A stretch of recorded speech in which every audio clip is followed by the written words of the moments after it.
আসসালামু আলাইকুম everyone, I hope you are all doing great. আজকে কিছু নিয়ে এলাম যে কোনো লোকেশনে আসার জন্য কিভাবে এসেছিলাম, এসেছি, আসবো, আসছি কিভাবে ইংরেজিতে বলা যায়। আই আই মানে আমি,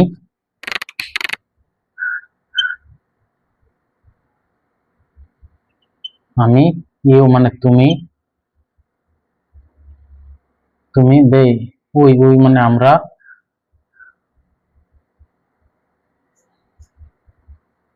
আমরা, দে দে মানে তারা,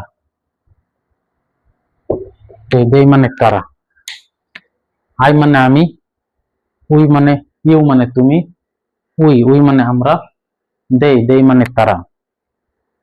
আই কাম আমি আসি, ইউ কাম তুমি আসো, উই কাম আমরা আসি, দে কাম তারা আসে। এখন যদি বলেন যে আমি এসেছিলাম, এটা হলো কি আসি। এখন যদি বলেন এসেছিলাম, বা সেখানে লাগাবেন হ্যাড।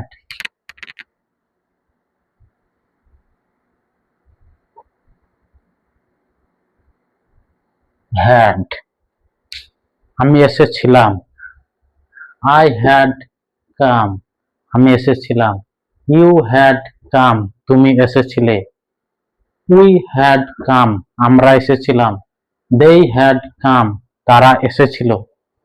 তখন যদি বলেন যে আমি আসবো, আই উইল কাম আমি আসবো, ইউ উইল কাম তুমি আসবে, উই উইল কাম আমরা আসবো, দে উইল কাম তারা আসবে। যদি বলেন যে কোনো লোকেশনের নাম লিখতে বলেন যে অমুক লোকেশনে আসবো, তখন হবে to location. I will come to Kolkata আমি কলকাতা আসবো, I will come to school আমি স্কুল আসবো, you will come to school তুমি স্কুল আসবে, we will come to school আমরা স্কুল আসবো, they come they will come to school তারা school আসবে। এরকম ভাবে বলতে পারবেন, I will come to Kolkata আমি কলকাতা আসবো, আই কাম ইন আমি আসছি চলমান, আই অ্যাম কামিং আসছি, I am coming to Kolkata আমি কলকাতা আসছি, you you are you are coming to school তুমি স্কুল আসছো, we are come to school আমরা স্কুল আসছি, they they R come two কান্ধি তারা কান্ধি আসছে, দে আর কাম টু কলকাতা তারা কলকাতা আসছে।